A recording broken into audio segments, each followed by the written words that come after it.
my name is Mike. We're here at Phillips Chevrolet in Frankfort, the #1 Chevy dealership in Illinois. I'm here to help you pair your phone to our new 2016 Impala LTZ. Super simple. We're just going to go over a couple of things.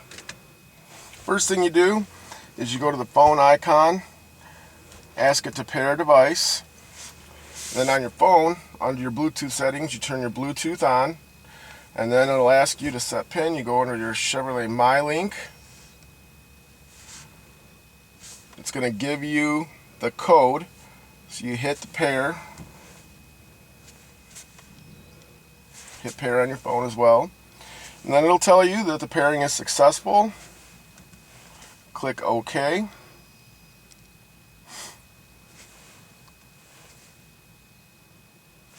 And then here, if you ever want to disconnect your phone, it's pretty much the same step, just backwards. It'll ask you if you'd like to disconnect the phone or to keep it. So we're going to keep this one. And then once you have your phone paired, there's a lot of options you can use, either on the steering wheel or on the dash. On the steering wheel, you can either accept the call or end the call.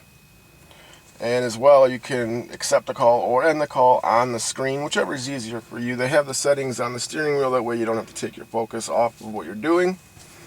And it's as simple as that. If you guys have any questions, you can always call me at 815-469-2323, extension 321. Again, my name is Mike, here at Phillips, #1 Chevy dealership in Illinois.